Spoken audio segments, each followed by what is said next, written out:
이제 무리해서 하려고 했는데 결국은 못했습니다. 우리 뭐 표현이 그렇지만 권사님 되신 기념으로 우리 최원사님 기도해 주시고 시작하겠습니다.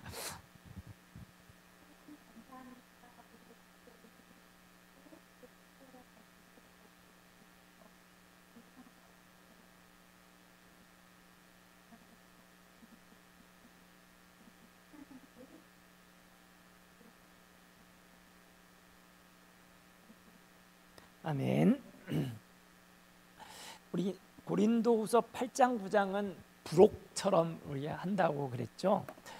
이게 어떤 의미를 갖냐면은 그 갈라디아서의 배경에서 우리가 예루살렘에서 그 초대교회의 회의가 아주 중요한 회의가 있었다는 것을 우리가 그 배운 적이 있습니다. 기억은 못 하실 수도 있지만 하여튼 배운 적은 있습니다.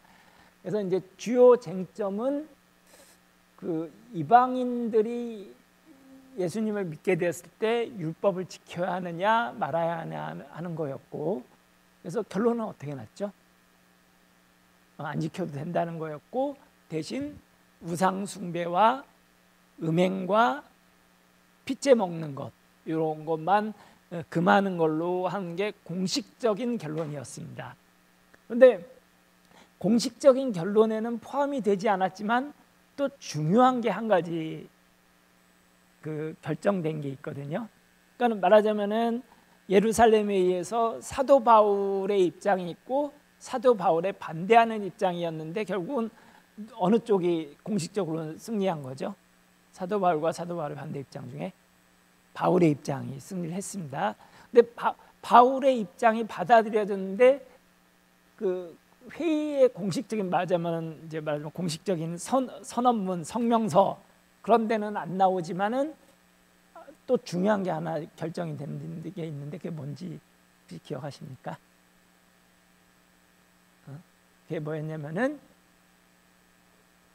그 당시 예루살렘에 있는 그 사람들이 가뭄도 있고 그랬고 굉장히 어려움에 많이 있었는데 사도 바울이 예루살렘 교회를 위해서 모금을 해서 그거를 돕기로 했습니다.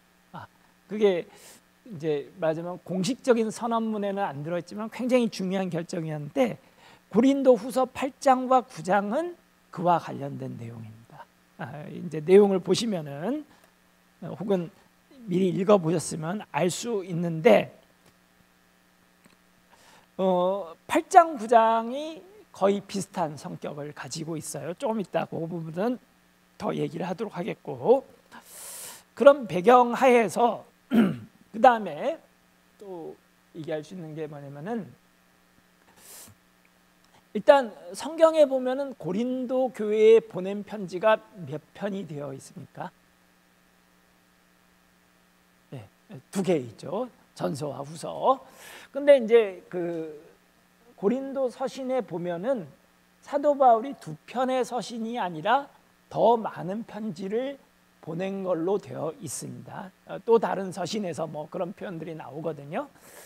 그래서 이제 그 사람들은 이제 그러니까 편지는 많았다. 그러면은 그거를 어떻게 볼 것이냐와 관련해서 2가지 의견이 나옵니다. 하나는 전서와 후서가 있고 또 다른 편지가 있었지만 전해지지 않는다라는 입장이 있고, 그다음에 또 하나는 뭐냐면은 특히 고린도 후서가 원래는 하나의 편지가 아니라 여러 개의 편지였는데 그거를 묶어서 성경에 수록한 거다라는 입장이 있는데, 그게 어느 정도 타당할 수가 있는 게 내용이 조금 이게 맞으면 내용에서 이렇게 간격이 있습니다. 간격이 있어서 보면은 더 나누기도 하지만 1장에서 7장까지가 하나의 편지로 볼 수 있고, 그 다음에 뒤에 10장에서 13장까지를 또 하나의 편지로 볼 수 있고,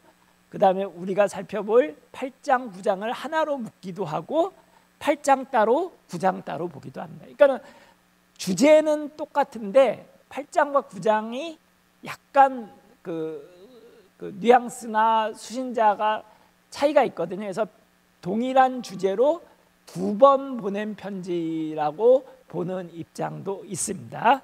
어쨌든 그러한 맥락에서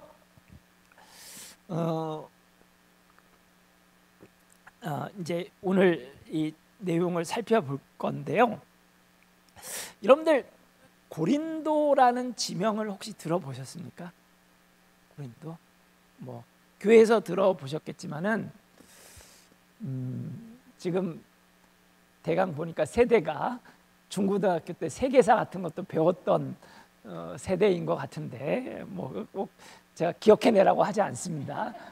근데 제 기억에 저기 뭔데 그 그리스의 뭐 건축 양식 그런 거 배웠던 기억 혹시 있으세요? 예? 예?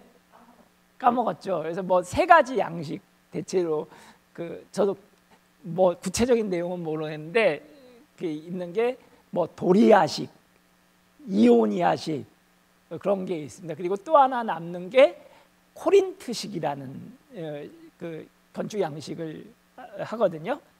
거기서 얘기한 코린트가 바로 성경에 나오는 고린도입니다.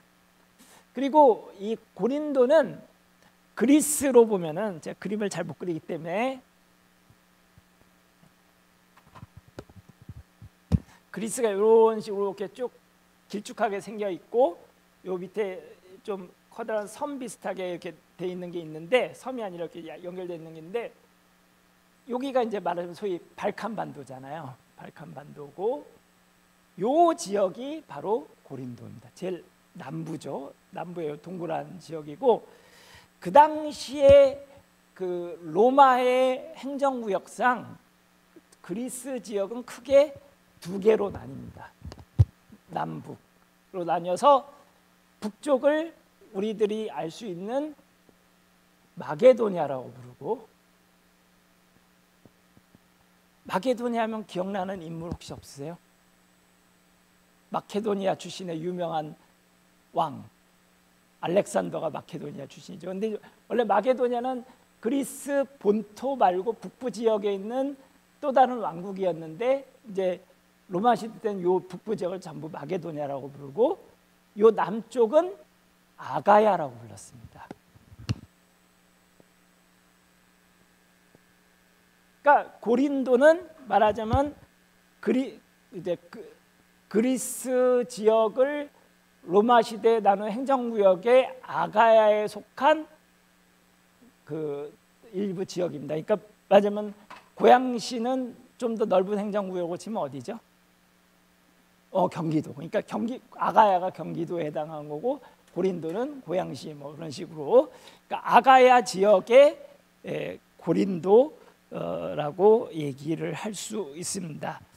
그래서 일단은 만약에 그 8장과 9장을 조금 다르게 구분을 한다면은 8장은 고린도 교회에 보낸 편지가 맞고 그다음에 9장은 고린도를 제외한 건 아니지만 고린도를 포함한 아가야 전체에 보내서 지난번에 얘기한 것처럼 그 서신이 그 받은 지역에서만 읽는 게 아니라 돌려서 읽었거든요. 그래서 이제 마지막 곧 돌려가면서 아가야 지방에서 돌려서 읽은 걸로 볼 수 있습니다.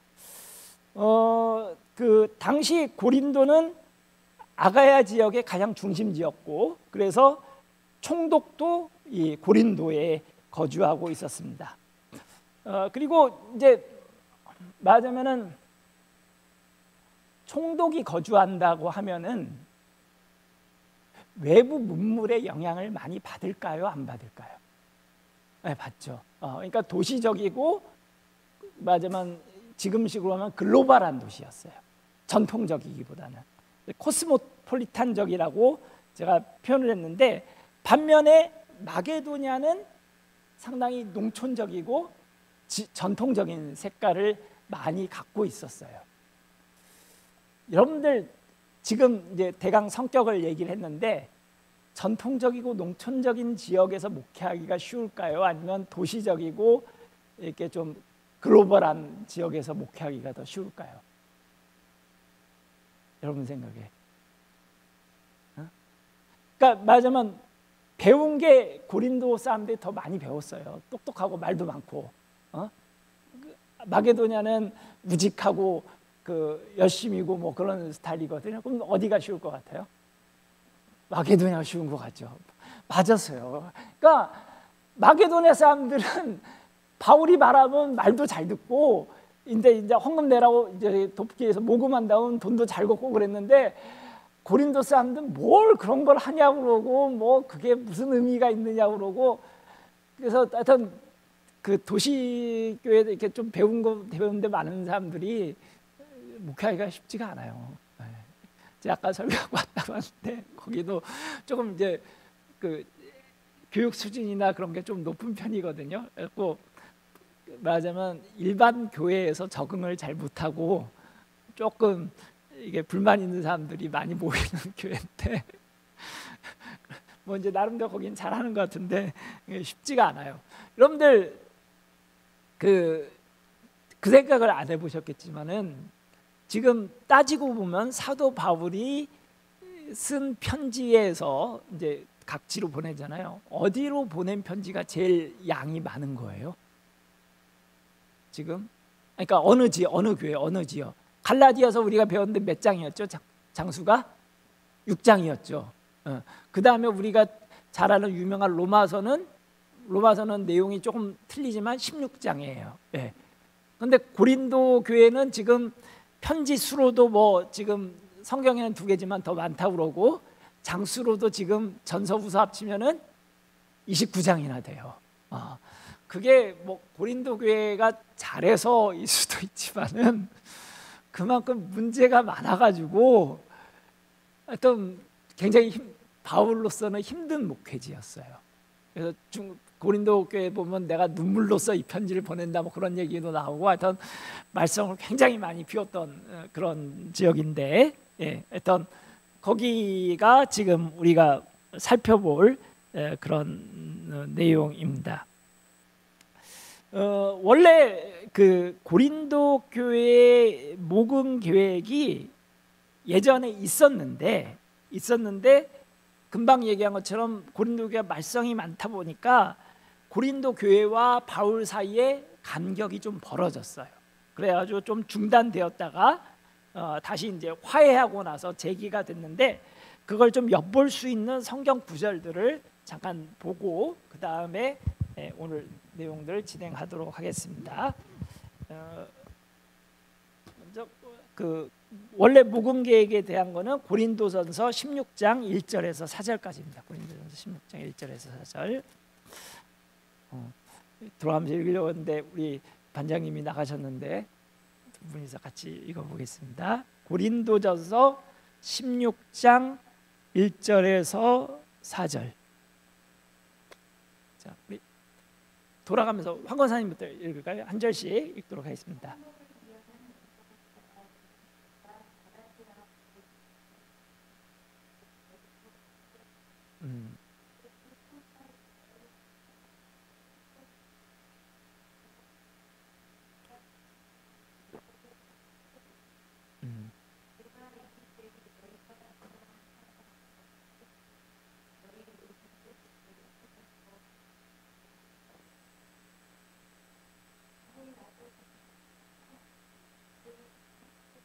이게 이제 맞으면 원래 연복을 계획했던 거니까 갈라디아 사람 교회에서도 했고 그래서 내가 가서 그때부터 모으기 시작하면 문제가 되기 때문에 미리 다 해놔라. 그래가지고 3절에 보면 이걸 어디로 가지고 간다고 했어요? 예루살렘으로. 그러니까 예루살렘 교회를 돕기 위해서. 그러니까 그게 예루살렘 교회가 바울에게 준 비공식적인 굉장히 중요한 사명이었어요. 그래서 그걸 하려고 계획을 했었는데 이게 문제가 생겼어요. 교회랑 교회가랑 문제가 생겼는데 너네 헌금 모아놓은 거 연보 모아놓은 거 가져와 그럴 수 없잖아요. 그래서 이게 중단되거든요. 중단된 내용이 사실은 고린도후서 아까 그 10장에서 13장 그 부분이 그 위기의 상황에서 이제 바울이 쓴 편지로 보여지는데 뭐 다 기니까 다 읽을 수는 없고 우리 두 구절만 한번 보겠습니다. 고린도후서 12장 14절 15절.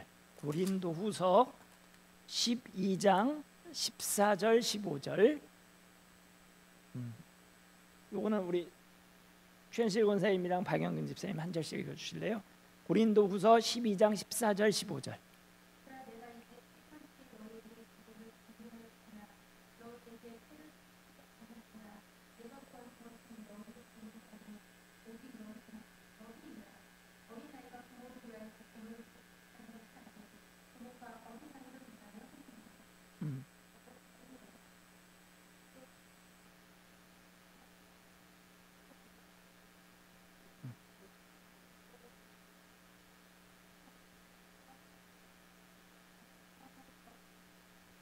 제가 지난주에 표시를 해놔가지고 이게 정확히 맞는지 모르겠는데 어쨌든 그 여기서도 연보에 대한 얘기를 나오는데 별로 상황은 그렇게 썩 좋지는 않습니다. 한 절 더 읽어보겠습니다. 13장 2절.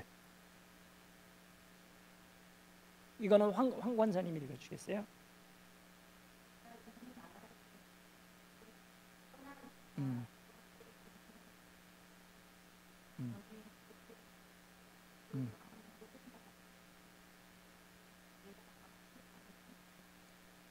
이제 알겠네요. 12장 14절 15절에서는 그 연보에 대한 얘기를 한 겁니다. 그렇죠? 했는데 상황이 썩 좋지 않은 거는 13장 2절에 잘 나옵니다. 그걸 보면 그 고린도 교회가 바울에게 잘못했고 바울이 다시는 용서하지 않겠다라는 식으로 표현을 하거든요. 그러니까는 이런 상황 속에서 복음 계획을 지속하기가 쉽지가 않은 상황이 돼요. 그러다가 이제 다시 화해를 했고 그 내용이 이제 그 여러분 강의 안에 보면 고린도후서 1장 2장 부분, 그다음에 7장 부분, 13장 부분에 나와 있습니다. 그것도 다 읽기는 그러니까 우리 하나만 찾아서 읽어보겠습니다. 상황이 어떻게 바뀌었는지. 고린도후서 7장 5절에서 7절. 고린도후서 7장 5절에서 7절. 우리 최 권사님부터 한 절씩 세 절 돌아가면서 읽도록 하겠습니다. 고린도후서 7장 5절에서 7절.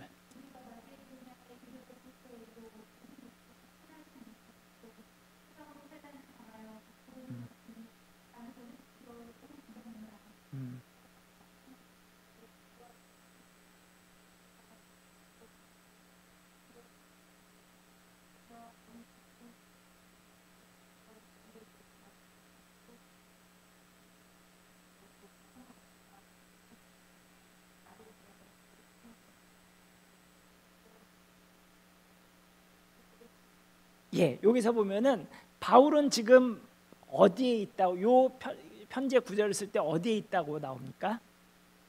마게도냐. 그러니까 고린도는 남쪽 그 아가야 지방인데 북쪽에 있었어요.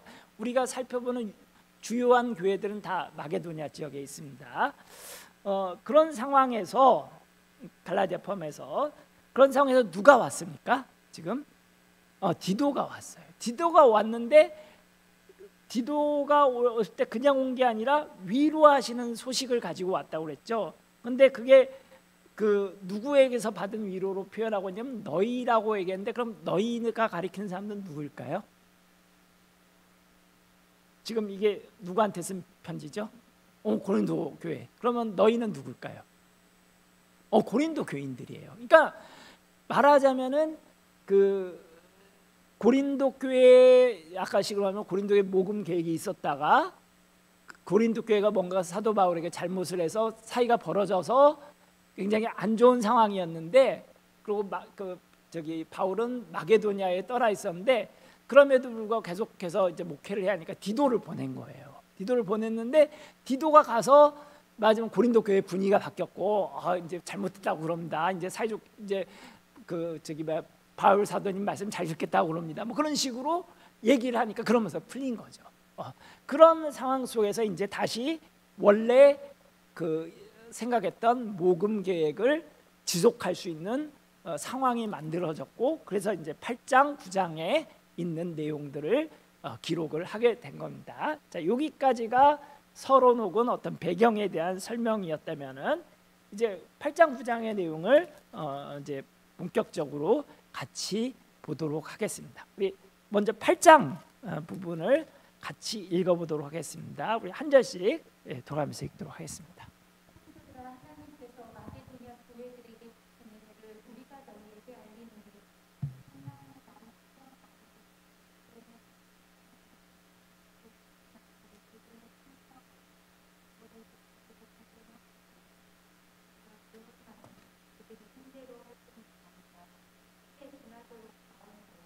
이 은혜와 성도 섬기는 일에 참여하는 자여 우리에게 간절히 구하니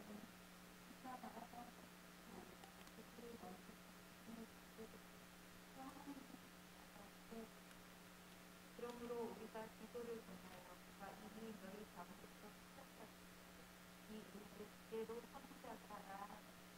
오직 너희는 믿음과 말과 지식과 모든 간절함과 우리를 사랑하는 모든 일에 풍성하신 것 같이 이 은혜에도 풍성하게 하시니라.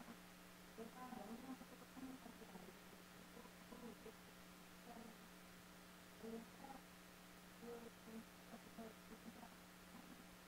우리 주 예수 그리스도의 은혜를 너희가 알거니와 필요하신 믿어서 너희를 위하여 가난하게 되시는 그의 가난함으로 말미암아 너희를 기도하게 하려 하신다. 이 일에 관하여 나의 뜻을 알리니 이 일은 너희에게 이름이니라. 너희가 1년 전에 행하기를 먼저 시작할 뿐 아니라 원하기도 하였을 때 우리는 하던 일에 성취하였으니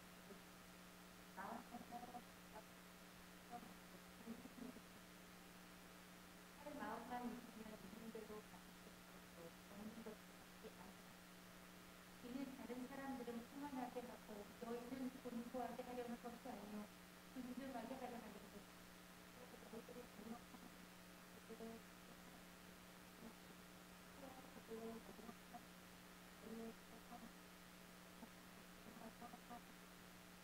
기록된 것 같이 많이 거둔 자도 남지 아니하고 적게 거둔 자도 모자라지 않는다. 너희를 위하여 같은 간절함을 기도의 마음으로 주시는 하나님께 감사하니 그가 건강을 받고 더욱 감사하고 다른 나라가 너희에게 또 그와 함께 그 형제를 보내온 이 사람은 복음으로써 모든 관계에서 칭찬을 받는다요. 뿐 아니라 그는 동일한 주의 영광과 우리의 원을 나타내기 위하여 여러 교회의 칭찬을 받아 우리가 맡은 은혜의 일로 우리와 동행하는 자라. 이것을 조심하면 우리가 앞으로 교회들을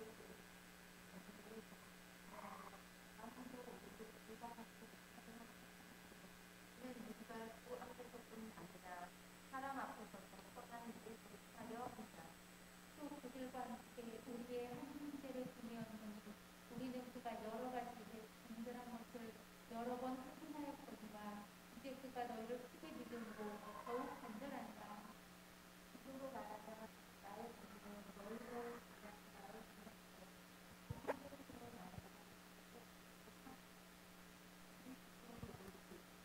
그러므로 너희는 여러 교회 앞에서 너희를 지키며 너희를 도와주고 받아서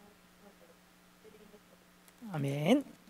예, 우리 시간이 되면은 9장까지 오늘 진행을 할 텐데 저희가 조금 늦게 시작하고 해서 그러기는 조금 쉽지는 않을 것 같아요. 그래서 8장을 중심으로 이제 살펴볼 텐데 일단 8장에 보면 연보라는 말이 많이 나오죠. 이게 이제 아까 우리가 했던 그 배경적인 내용을 본다면 예루살렘 교회를 위한 그 모금을 얘기합니다. 그리고 크게는 우리가 15절까지가 직접적으로 모금에 대한 얘기를 한다면은 16절부터는 이제 그 일을 위해서 이제 맡은 그 책임자 일꾼들을 고린도 교회에 보내는데 그 사람들에 대한 일종의 추천의 말, 그리고 어떻게 하라라는 그런 얘기를 관련해서 진행을 하고 있습니다. 그래서 크게는 내용이 그렇게 나뉘지만 전체로는 모금에 관련된 내용으로 볼 수 있습니다. 앞서 우리가 살펴본 것처럼 그 1절에 보면은 먼저 그 이제 고린도 교회에 보내는데 어느 교회 얘기를 먼저 합니까? 마게도냐 교회. 왜 얘기합니까? 예? 마게도냐 교회는 어떻게 했다는 거예요? 잘했다는 거예요. 이게 그러니까 옛날이나 지금이나 이게 꼭 좋은 방법인지는 모르겠는데 비슷해요. 야, 마게도냐 교회 보니까 막 헌금도 하고 그래서 잘했어. 너네는 더 잘할 거야. 뭐 그런 식의 얘기를 지금 하는 거예요. 근데 그 앞서 제가 잠깐 언급한처럼 마게도냐와 그 고린도가 속한 아가야 지방은 굉장히 성격이 다르거든요. 근데 이제 그럼에도 불구하고 마게도냐 했으니까 너네 더 잘할 거다라는 식으로 이제 얘기를 하는데, 제가 설명은 잠깐 했는데 한번 조금 읽어보겠습니다. 읽어보겠는데 그 강의 안에 서론이라고 되어 있는 부분에서 하나씩 읽어봅시다. 새로운 정보, 그 처음 부분을 박영경 집사님 한번 읽어주겠어요? 서론.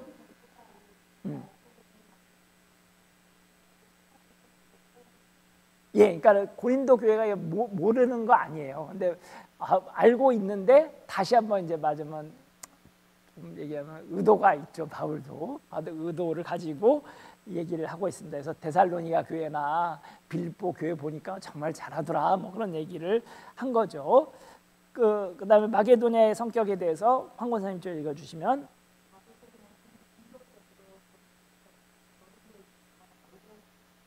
예, 그러니까 맞아, 남북으로 나뉘어 있고, 원래 마게도냐는 아까 알렉산더 대왕 얘기했지만 알렉산더 대왕 마게도냐 쪽 사람들은 그리스에서는 맞으면 쳐주지도 않는 사람들이었거든요. 거기는 맞으면 저기 옛날 우리나라 치면 저기 뭐 평안도 경상도 평안도 한경도 산골짜기다 그런 데였고, 그런 사람들로 했고, 뭐 영호남처럼 라이벌 관계였고.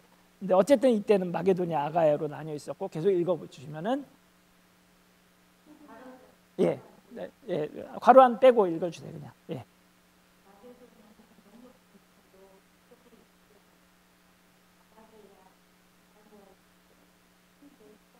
예, 바바리안 하면 이제 야만인이고, 이제 그 당시로 보면 소위 우리가 게르만족이라고 했던 사람들이죠. 잠깐만요. 영어로 여러분 독일에서 혹시 독일의 도시 아는 도시 베를린 알고 또 아는 도시 혹시 없어요? 이제 축구 좋아하는 우리 남자 들은 잘 아는 게 뮌헨이라는 도시가 있거든요. 뮌헨. 뮌헨이 바이에른이라는 독일의 가장 큰 주의 수도인데, 맞는지 모르겠는데 바이에른을 영어 표기할 때 바바리안식으로 표기를 해요. 그러니까 이제 맞으면 독일 지역에 살던 사람들, 게르만도 마찬가지지만 게르만이 영어로는 점은 독일이죠. 그러니까는 그 지역 사람들이 이제 야만인이란 의미인데, 그러니까 그 사람들이 침입해 오고 그러니까는 가난했어요. 근데 금방 이제 나왔지만은 농업이고 가난하고 힘들고 그런데 그래도 돕는 성금은 잘 낸 거예요. 여러분들 부자가 있는 사람이 더 잘하네요. 제가 조금 뭐 이게 썩 좋은 얘기는 아닌데, 여러분들 혹시 유튜브 정치 방송 같은 거 보신 적 있으세요? 보신 적 있으세요? 사실 저는 한 번도 본 적이 없거든요. 근데 그 유튜브 정치 방송 같은 게 운영되거나 그 사람들 결국 목적으로 하는 게 뭐냐면은 돈을 받아요. 그래서 유튜브 정치 방송 이제 하면서 이런 하려고 하는데 좀 모금을 하면 사람들이 돈을 많이 보내준대요. 그래서 대표적으로는 최근에 강용석이라는 이제 사람이 경기도지사 나온다고 자기 5억인가 얼마 있어야 한다고 했더니 금방 찼다고 그러잖아요. 근데 이건 맞으면 5억이면 적은 돈이 아니잖아요. 근데 이제 맞으면 교회에 헌금하듯이 요즘은 그런 정치 방송에 좌파나 우파나 할 것 없이, 좌파도 지금 유튜브 방송 많이 하는데 많이 내는데, 내는 사람들이 조사를 해봤더니 부자들이 아니래요. 그러니까 어떤 면에서는 막 생활보호 대상자 겨우 되는 사람이 자기 생활비 반절을 막 잘라서 보내고 그런데 그걸 쓸데없이 이상한 데 쓰고 막 그래서 지금 문제가 되고 그런 건데, 어쨌든 교회 헌금도 뭐 돈이 있어야 되겠지만 있다고 내는 것도 아니고 또 없다고 못 내는 것도 아니에요. 그래서 이 당시에도 보면은 그 부유했던 아가야 고린도 교회보다 가난하고 어려웠던 마게도냐 사람들이 더 열심히 모금에 참여를 했어요. 좀 지금도 좀 마찬가지가 아닐까 싶은데 어쨌든 그랬고, 마저 읽어주시면.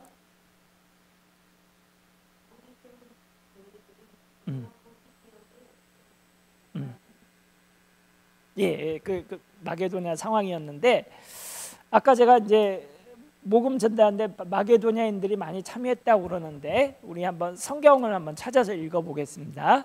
사도행전 20장 4절입니다.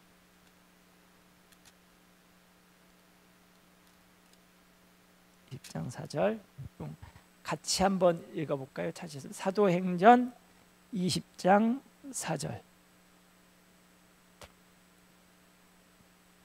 찾으셨으면 같이 읽겠습니다. 아직 다 찾았는데 한 장이 안 넘어가죠. 천천히 찾으세요. 예, 같이 읽겠습니다. 시작.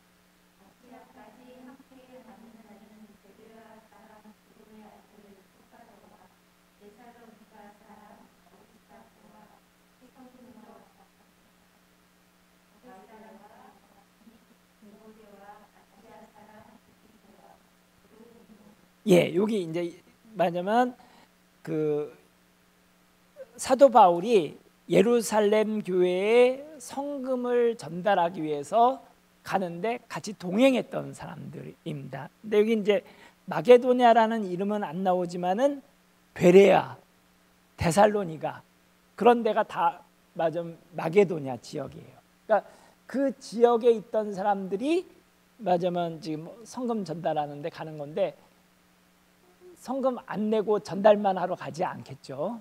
그만큼 열심히 했으니까 가는 거고, 어떤 그 마게도냐가 더 열심히 참석을 했고, 그래서 이제 사도 바울이 남 얘기하듯이 마게도냐 사람들은 참 잘하더라 그런 얘기하면서 이제 고린도 교회에도 그 얘기를 하는 겁니다.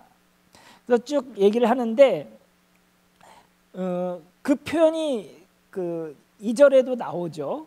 보면은 넘치는 기쁨과 함께 극심한 가난이라는 표현이 나옵니다. 근데 그 마게도냐의 고린도서 8장으로 돌아와서 상황을 잘 보여주고, 그다음에 풍성한 연보라고 표현했는데, 그 이제 우리가 9장에도 나오겠지만 같은 어원을 가진 말이 좀 다른 의미로 많이 사용이 됩니다. 그래서 연보, 그다음에 후함, 축복 뭐 이런 게 같은 단어가 좀씩 다르게 사용이 되는데, 풍성한 연보를 그런 식으로 하면은 후함의 풍성함이라고 번역을 할 수 있어요. 후함의, 그러니까 베푸는 것, 후하게 베푸는 것의 풍성함인데, 그 후함이라는 말이 또 다른 의미가 뭐냐면 단순함이라는 의미가 있어요. 그러니까 아까 했을 때 마게도냐 사람이 똑똑하다고 그래서, 그러니까 똑똑하다는 게 그 맞으면 표현하기가 좀 그렇다. 그러니까 뭐 단순하다고 했어요, 복잡하다고 했어요. 말하자면 단순한 사람들이에요. 농업하고 전통적이고 뭐 어렵게 살고, 있는데 그 단순함이 오히려 풍성함을 낳을 수 있는 거예요. 배운 거 많은 사람은 아까도 했지만, 저도 뭐 열심히 배웠지만 이것저것 따지고 그래갖고 다 이유 달고 잘 안 해요. 그런데 이제 마게도냐 사람은 그렇게 했으니까 너네들도 그렇게 하기를 바란다라는 게 사도 바울의 그 얘기고, 그다음에 다른 건 쭉 읽어보시면 되겠고, 그다음에 5절에 보면은 먼저 자신을 드렸다라는 표현이 나오거든요. 우리가 바라던 것뿐만 아니라 그들이 먼저 자신을 드리고라고 했는데, 여기서 먼저는 한편은 이제 뭐 한편으로 이해하면 시간적인 순서일 수도 있지만은 그들의 어떤 일반적인 우선순위를 얘기할 수도 있어요. 그래서 그 마게도냐 사람의 모습이 하나님 또는 하나님의 일에 드리는 것을 우선했던. 그래서 말하자면은 구약 성경에 보면은 모든 소산의 처음 것은 하나님께 드리잖아요. 그게 뭐 시간적인 것도 있지만 우선순위를 하나님께 드리는 그런 모습이었고, 마게도냐 사람들이 단순하지만 그런 모습을 가지고 있었다. 그래서 그 야가 빠진 도시의 고린도 사람은 그런 게 부족하고, 그 야가 빠진 지 않았지만은 도시에 살고 있는 우리 그 로고스 교회 그 고양시 일산 주민들은 도시에 살고 있지만 이런 단순함과 그 하나님께 우선하는 그런 마음을 좀 가지면 좋지 않을까 생각을 합니다. 사실 저희가 제가 학생부 수련회 할 때 그 연합 수련회 하는데 가서 보면 이게 차이가 나더라고요. 그래서 도시에서 아내들하고 농촌에서 아내들하고 차이가 나는데, 뭐 다 그 살아온 배경이 있으니까 뭐라고 얘기할 수는 없지만 어떻게 보면 하나님 보시기에는 이렇게 단순한 것들을 더 좋아하실 수 있기 때문에, 우리가 세상 사람들을 향해서는 그러니까는 이제 뭐 일을 할 때는 조금 그 복잡하게 할 필요도 있어요. 그리고 생각도 많이 해야 돼요. 근데 하나님 앞에서는 좀 단순할 필요가 있어요.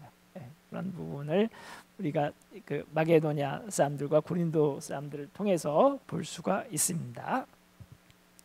자, 그래서 이제 서론에서는 1절에서 5절까지 마게도냐 사람 잘하더라, 뭐 어떻겠다라는 얘기를 한 거고, 그 다음에 이제 고린도 교회의 상황을 얘기하는 게 6절입니다. 그런데 6절에 보면은 복음이 완성이 됐어요? 아직 안 됐어요. 6절에 보면 시작만 했어요. 시작하였은즉 이 은혜를 그대로 성취하게 하라. 그러니까 성취가 된 거예요, 안 된 거예요? 안 된 거예요. 1년 지났는데 아직도 안 되고 있어요. 그러니까 편지했죠. 그러니까 말하자면은 잘 됐으면은 바울이 편지를 할 필요도 없고, 이제 뒤에도 나오지만 여기 보면 누구를 보낸 걸로 돼 있어요? 디도를 보낸 거예요. 디도를 보낼 이유도 없어요.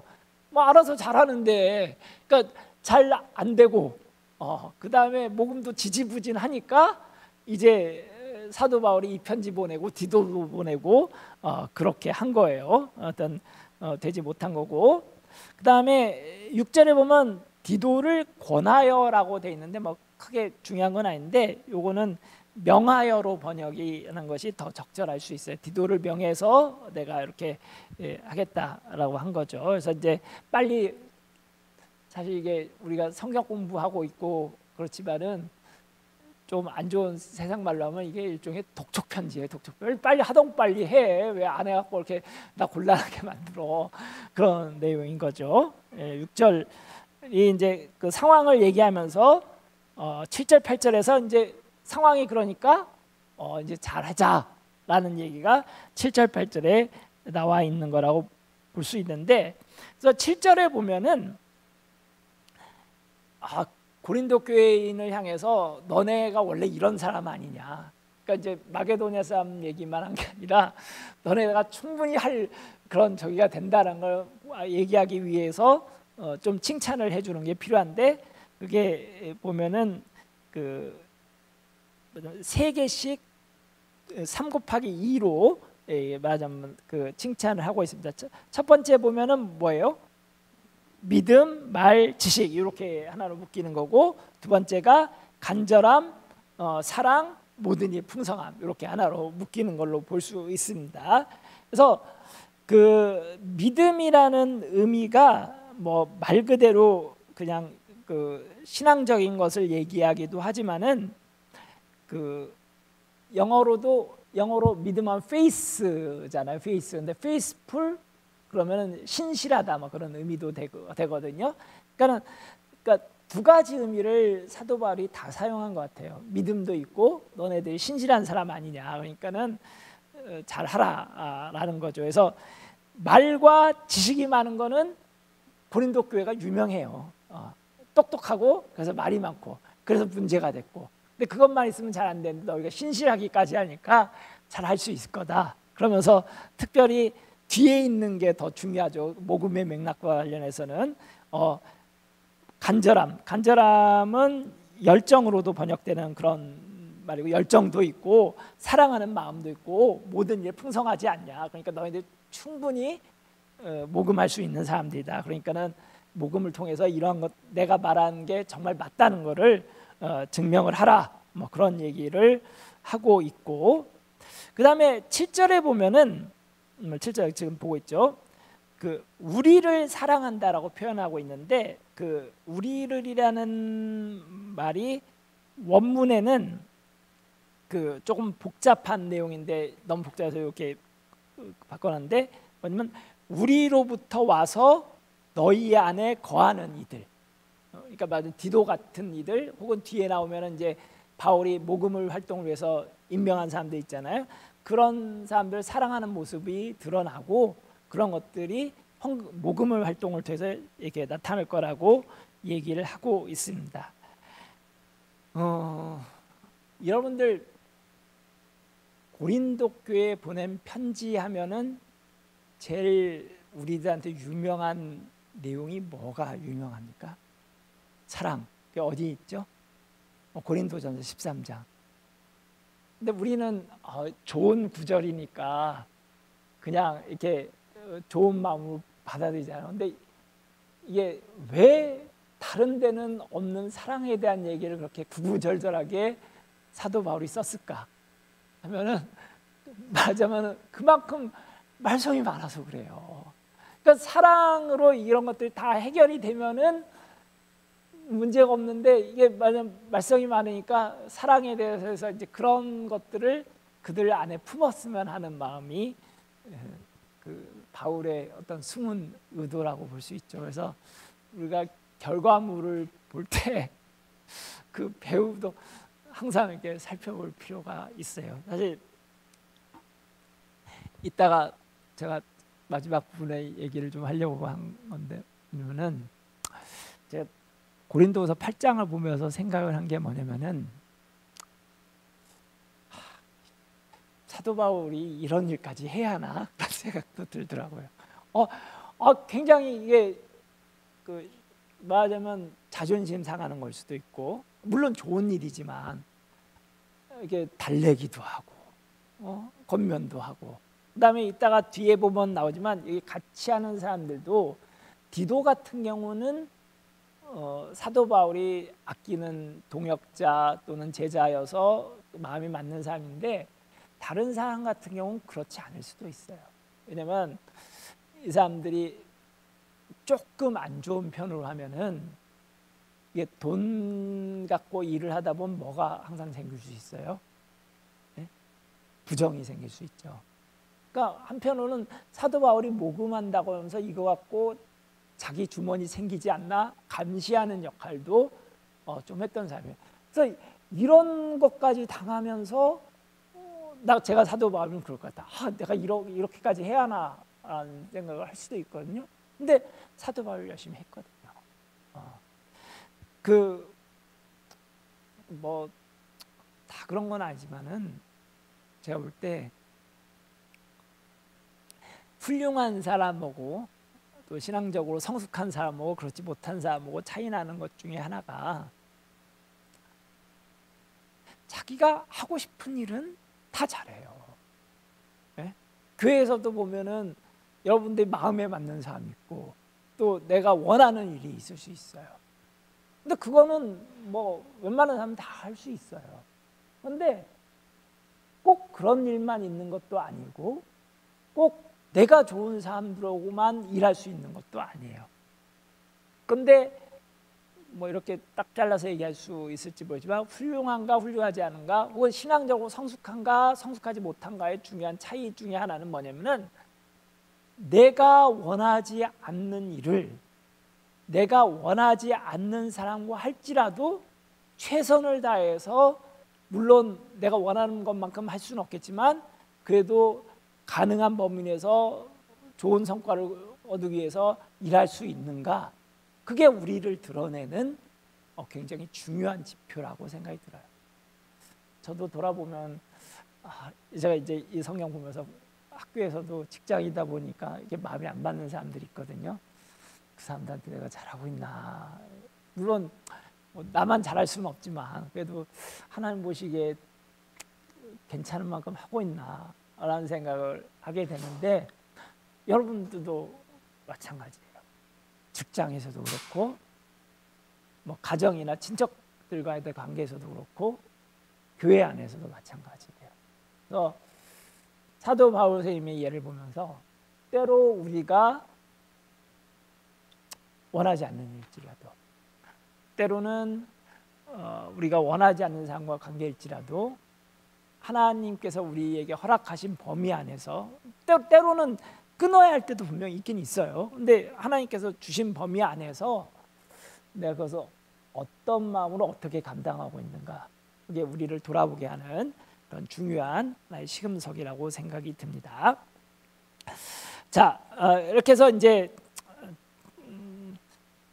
모금 좀 잘해 주십시오라고 얘기를 하면서 모금하면은 어떤 게 좋은지 이제 또 설득을 해야 할 거 아니에요. 그래서 이제 나름대로 그 9절에서 15절까지 해가지고 한 3가지 정도로 해가지고 모금을 하면은 이런 게 여러분에게 좋을 겁니다라는 식으로 해서 나름대로 얘기를 하고 있습니다. 그래서 제목을 이제 영예, 첫 번째는 영예 9절에 대해서, 두 번째는 10절에서 12절까지는 유익, 세 번째로는 13절에서 15절까지 해서 균등, 이런 식으로 나름대로 이래서 모금 여러분들 열심히 해야 합니다라는 식으로 얘기를 하는 것들을 좀 나눠서 얘기를 하고 있습니다. 그래서 9절에서 보면은 이게 말하자면 이렇게 모금하는 게 누구를 본받아서 하는 거예요.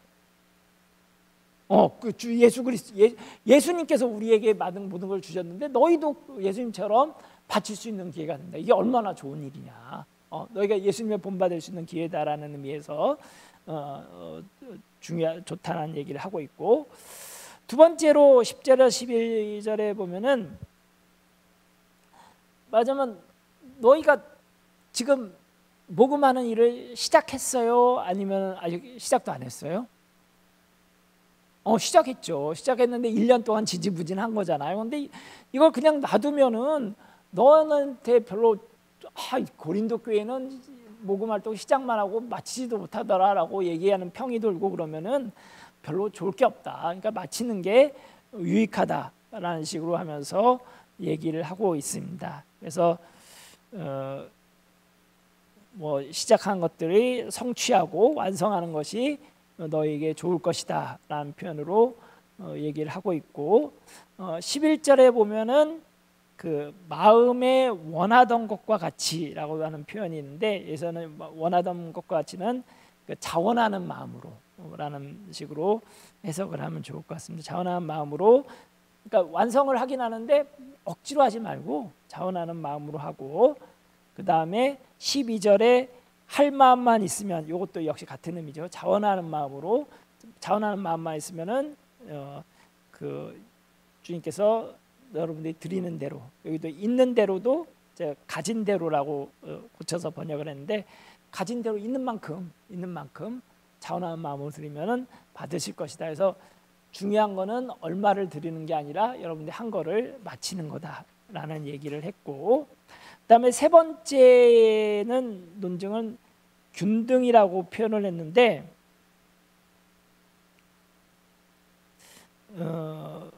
14절에 보면은 이제 그 균등이란 말과 관련돼서 내용들이 좀 설명할 수 있는데, 거기 뭐라고 되냐면 너희의 넉넉한 것으로 그들의 부족한 것을 보충한 후에, 이건 누가 돕는 거예요? 여기서 너희는 누구고 그들은 누굴까요? 교회,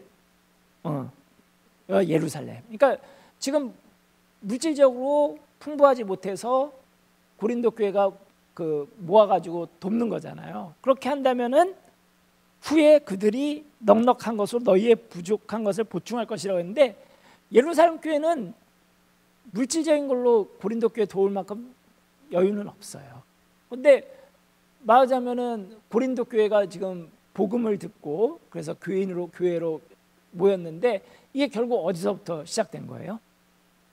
예루살렘으로부터 시작됐잖아요. 그러니까는 그런 영적인 것을 통해서 너희가 보충을 받을 것이다라는 얘기를 하는 걸로 볼 수 있죠.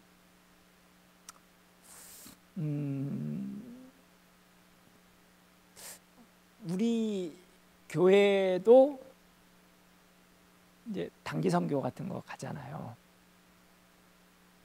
그럼 누가 베푸는 거죠? 우리가 베푸는 거죠. 근데 보통 단기 선교 갔다 오면은 베풀기는 우리가 베푸는데 또 얻어오는 것도 많아요. 제가 이제 아까 오늘 설교하러 간 얘기를 했는데 그 교역자는 안 계시고 간사님이 한 분 계셔서 이제 식사를 그분이랑 같이 하고 또 한 분 이렇게 셋이서 했는데 얘기하다 보니까 이분이 모 은행에 다니셨더라고요. 그래서 모 은행에 다녔다고 그래서 지금은 이제 좀 다른 일을 하시는 것 같은데, 근데 그래서 우리 선배 중에 누구 아냐고 그랬더니 잘한다고. 그 선배가 그 은행의 신우회 대표하면서 어려울 때 많이 했던 사람이라고 그러는데, 그 선배 이제 저 모교의 선배고 잘하는 선배인데, 그 선배가 원래 그렇게 신앙이 좋았던 사람이 아니거든요. 그런데 그러니까 은행이 외환은행이었는데 외환은행에서 필리핀으로 그 지점을 나갔어요. 근데 거기 가 있는 동안 이렇게 사람이 바뀌었어. 그래갖고 굉장히 신실한 사람이 돼서 돌아왔거든요. 제가 나중에 그 이제 나가기 전에 모습을 알고 나중에 이제 오랜만에 만났는데 완전히 신앙적으로 완전히 바뀐 거예요. 그래서 이게 뭐 웬일인가 그랬더니 그 나가서 있은 일이거든요. 단기 선교 가서도 우리 가진 것을 우리가 베푸는데 보면 단기 선교 간 사람들 대체로 삶이 많이 바뀌어서 와요. 아주 굉장히 한 뭐 열흘 정도밖에 안 되는 시간인데 굉장히 많은 변화가 있거든요. 그러니까 이 모든 것의 주고받음이라는 게 한쪽 면만 봐서는 안 될 것 같아요. 그래서 봉사하는 것도 그렇고, 이제 사실 이제 요즘은 제가 별로 안 하는데 학교에서 코로나 때문이기도 하지만 이제 제가 맡은 일도 좀 바뀌어서 그러는데, 예전에 비슷하게 그 해외 봉사 데리고 가면은 단기 봉사하면은 정말 애들이 많은 것을 느끼고 배워서 오거든요. 그래서 우리가 가진 것만 주는 게 아닌 것 같아요. 그래서 어떻게 보면 그런, 예전에 제가 정확한 표현하는데, 내가 가진 것으로 주는 이상으로 그들이 갖지 못한 것으로 우리에게 줄 수 있다라는 표현을 썼는데, 이런 서로의 교제함, 그게 균등케함의 굉장히 중요한 모습인 것 같아요. 관련해서 이제 9장을 해야 나누는데, 다음에 이제 복습할 때 하면서 다시 볼게요. 연보와 관련해서 연보가 갖는 다른 의미들이 있다고 그랬잖아요. 근데 9장에 보면 뭐 어떤 얘기가 나니, 연보를 축복, 그러니까 축복을 연보로 표현한 부분이 있어요. 축복. 축복은 주로 누구와의 관계일까요? 성도와 하나님과의 관계. 그러니까 연보가 한편으로 하나님과의 관계에서 우리에게 축복이 될 수 있어요. 그런데 성도와의 관계 속에서는 그 연보라는 표현과 관련해서 뭐가 나오냐면은 교제가 나와. 교제. 연보가 하나 교제고 나눔이고, 그 나눔을 통해서 하나 되는 부분이거든요. 그러니까 그러니까 연보라는 것이 꼭 어떤 물질적인 것을 내가 베푸는 것이 아니라 그 가운데 오고 감이 있어요. 그러니까 가는 것만 있는 게 아니라 오는 것도 있는 거죠. 오고 감이 있고, 그 가운데서 성도가 교제하고 그래서 하나 되고 주님의 일을 위해서 더 크게 나누어지는 것들이 있거든요. 그게 굉장히 중요한 의미인 것 같아요. 그래서 연보와 함께 교제함, 그 속에서 하나됨, 성장함, 그런 것들을 회복할 수 있는 그런 교회의 모습이 돼야 하지 않을까 생각이 드는데, 이제 현대 교회가 되면, 왜냐면 베푸는 사람과 받는 사람이 좀 단절되는 경우가 많잖아요. 그러다 보니까 그런 교제가 많이 없는데, 이제 때로 우리 교회도 보면은 관련된 분이 와서 이렇게 선교 보고도 하고 그러면 이제 또 다른 느낌들이 있고 그러잖아요. 그래서 그런 교제들이 회복되는 그런 모습들이 연보 속에서 있으면 좋겠다라는 생각을 해봅니다. 그래서 이 연보를 통해서 예수님을 본받을 수 있는 기회가 되고, 너희가 시작한 일을 마치는 것이 너희에게 유익하고, 그 다음에 이렇게 교제함을 통해서 균등하게 될 수 있다. 그래서 계속하면 좋겠다라는 얘기를 완성하자는 얘기를 했고, 그다음에 이제 마지막에 나온 게 15절인데 15절은 구약 성경의 구절을 인용을 했습니다. 출애굽기 16장 18절 인용을 해가지고 이제 그 많이 거둔 자도 남지 않았고 적게 거둔 자도 모자라지 아니하였느니라 하면서 너희가 이제 뭐 꼭 아끼고 네 거 하지 말고 하나님께 드릴 때 이제 하나님께서 이렇게 해주신다라는 얘기를 하고 있습니다. 시간이 조금 애매한데 조금만 더 진행을 하면은, 일단은 1절에서 15절까지는 그래서 이제 복음에 관한 얘기를 했습니다. 그래서 마게도냐의 본을 얘기했고, 그다음에 현재 상황과 너희들이 어떻게 진행할 것, 그다음에 그것을 해야 하는 이유에 대해서 얘기를 했고, 그다음에 이제 16절에서 24절까지는 관련돼서 그 일을 맡은 사람들에 대한 추천과 인증이 나옵니다. 그래서 보면은 추천하는 사람이 몇 명 정도 되는 것 같아요. 지금 여기서 언급되는 사람이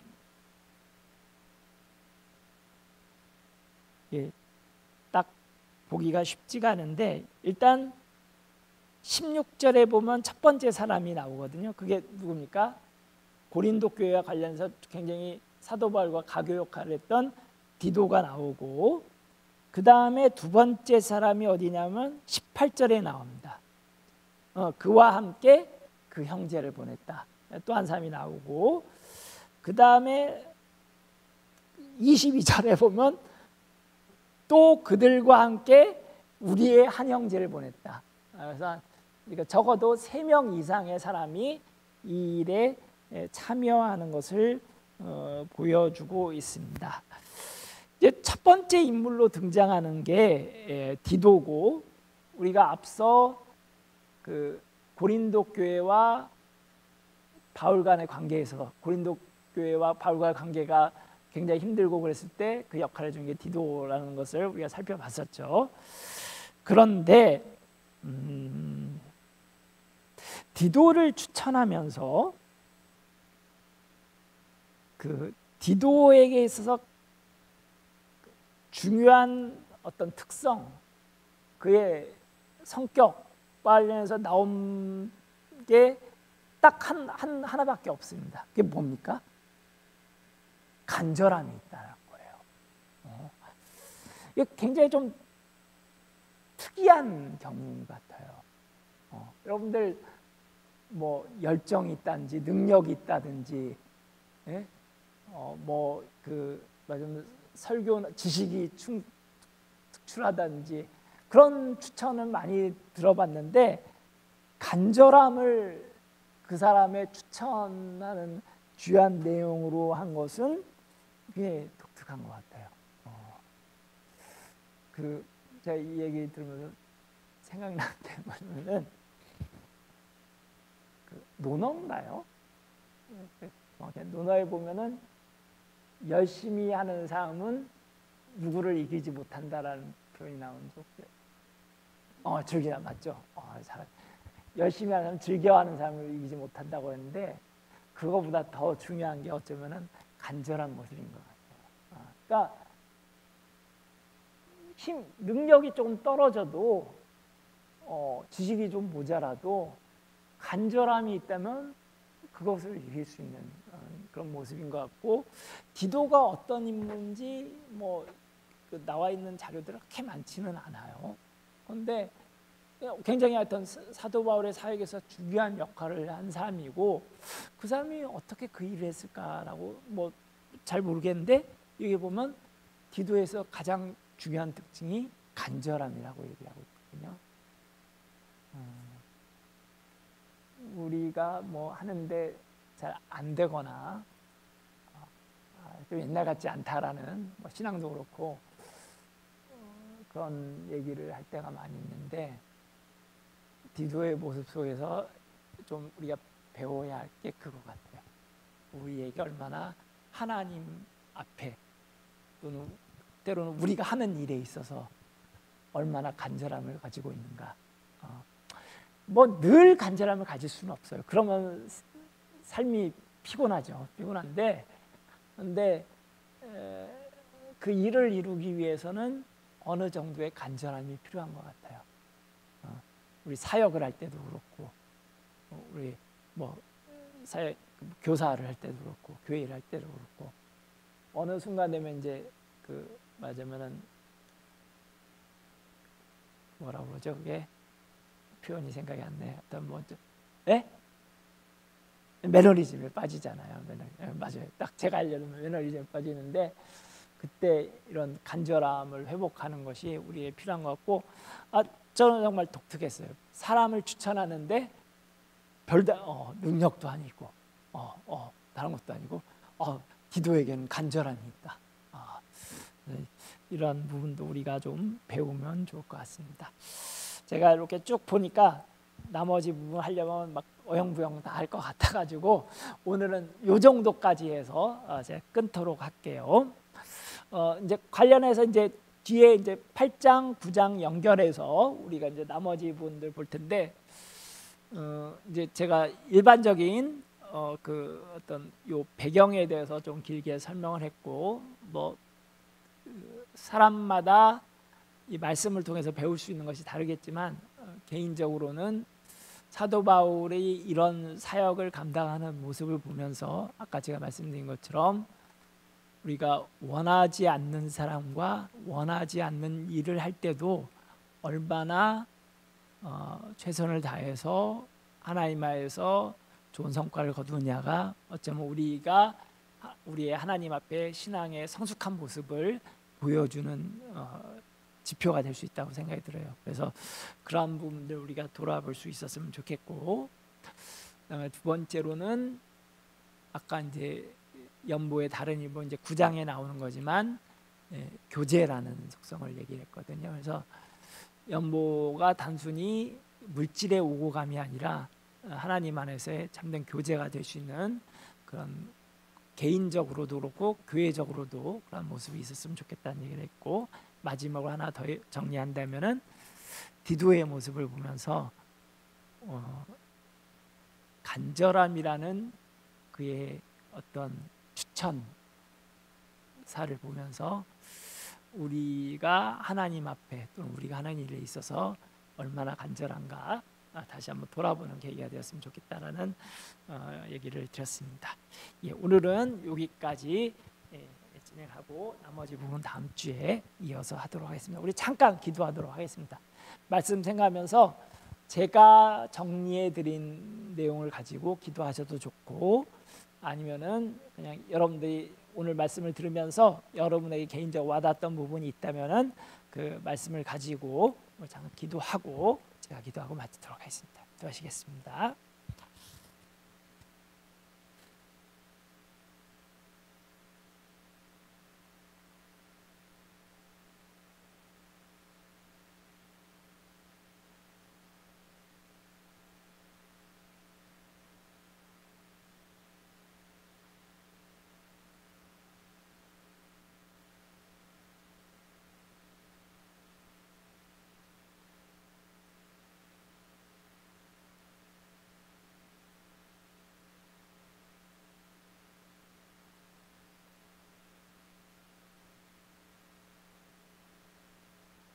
제가 잠깐 기도하겠습니다. 주님, 이번 한 주도 그랬고 돌아올 한 주도 이제 세상 속에서 저희에게 맡겨진 일들을 감당해야 합니다. 하지만 그 일이 반드시 저희가 원하는 일이 아닐 수도 있고, 그 가운데 만나는 사람들이 우리가 바라는, 좋아하는 그런 사람들이 아닐 수도 있음을 우리는 압니다. 주님, 그 일과 그 사람들과의 관계 속에서 우리가 주 안에서 그리스도인으로서 성숙해 있음을, 우리가 얼마나 주님 안에 주님께 가까워져 있는가를 드러낼 수 있는 그런 계기로 삼도록 우리를 인도하여 주시옵소서. 그런 상황 속에서 주님의 모습을 따라, 사도 바울의 본을 따라 최선을 다하고 최선의 성과를 거둘 수 있도록 노력하는 우리가 될 수 있도록 인도하여 주시옵소서.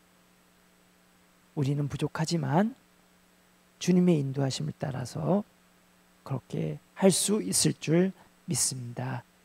주님께서 이 한 주도 인도해 줄 줄 믿사오며 감사하며 예수님의 이름으로 기도하였습니다. 아멘. 예, 감사합니다.